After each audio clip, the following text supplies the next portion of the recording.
Another thing, so I just mentioned this, there is no sweetheart deal for the residues from MET, even though it does not produce methane, is non-toxic as far as landfilling is concerned.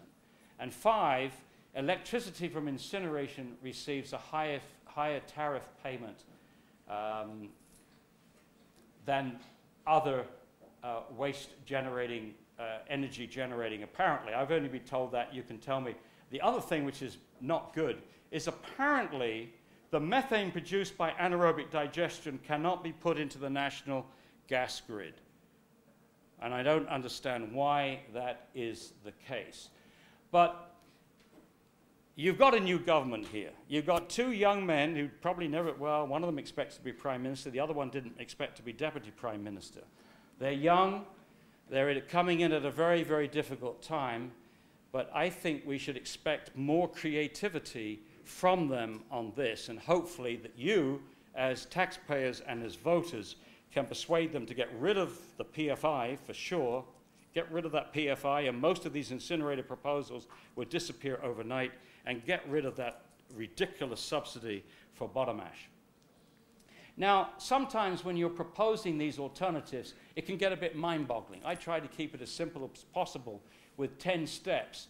And as a result, somebody is recommending, or people are recommending, that we do all the things I've said in one place called a resource recovery park, which would have a materials recovery facility, would have another facility for more difficult things to recycle, like fluorescent bulbs and household waste, hazardous waste, reuse and repair center, a composting facility or anaerobic digestion, a site for construction and demolition debris, and right at the end, you would have your residual screening and research facility.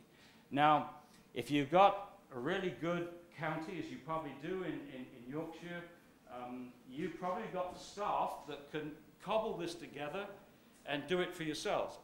In America, what is happening is that these are being marketed, this idea is being marketed by Eric Lombardi of EcoCycle in Boulder, Colorado. He's been making money out of recycling for 20 or 30 years. He says he's a zero-waste capitalist, and that's what he's been working on. And that's it. Did I keep within my time, sir? You beat it.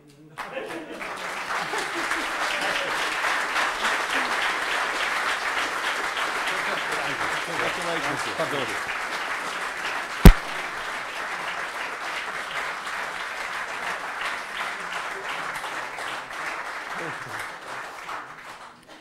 That was fantastic. In fact, 10 years ago, when I was running Yorkshire Forward and Yorkshire Electricity, they used to call me the Prime Minister of Yorkshire in the press because I've got a £250 million budget. And I've just hypothesised there, if I was Prime Minister of Yorkshire now, I'd be offering you the job as President of North Yorkshire County Council Waste Disposal. I'll finish yet. Right. And in part payment as part of the package, you could be a fast bowler for Yorkshire as well. This is good. Deal done? Well, no, I'm going to change the deal slightly. I'd like a free pass to go and watch Yorkshire cricket anytime. Just sort that as well. Right. Can we have 3 or 4 points of clarification now for Paul, and then we'll get my 2 colleagues, the other 2 colleague speakers up here on the platform, and then we'll have a general Q&A for the rest of the time available. I'm listening. Keep going. Yeah. So, any particular points, or shall we get? Yeah, one here. Part way down first. Hand up first, and then one at the back. We'll take 3 or 4 of these, and then we'll get our colleagues up. Thank you. It's been fascinating just listening to the 3 speakers, and we've got a broad spectrum of decisions to be made. So, Dr. Connett, could I ask, is there any circumstances that you would advocate incineration stroke burning of waste? And in particular, I'm thinking not necessarily municipal, but say hazardous or commercial industrial waste? I would not burning. I think maybe some of the very expensive and the kind of technologies that Peter was talking about at the end with the the plasma arc and the molecular sieves and all that kind of thing. I did actually see a plasma arc facility in Switzerland a long time ago, and the thing that struck me how complicated it was, and how that the most I would consider that it would be used would be for really intractable sludges and stuff from industry. We had a combination of organic material, toxic organic material, and toxic metals, etc. Because out of that becomes a glass, like obsidian, metal slug, and also you get gases and so on. And, but I think this would only be in small quantities. And let me say this. In terms of burning, what I think is an interesting question, and maybe the other two speakers can be thinking of an answer to this. What is it in the waste stream that drives a burner?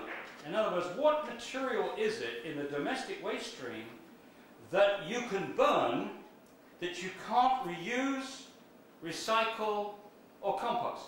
What is it? What is the material that you think an incinerator can deal with that we can't deal with these low-tech, much safer, more job-creating facilities? And I've asked this, and basically what comes back is maybe some plastics are non-recyclable, yes. Some composites where you have combinations of plastic and paper and other materials all welded together. They are difficult to recycle. But at the very most, you're talking about 10% of the waste stream. So why are we allowing 10% of the waste stream to wag the tail of the dog of the 90%?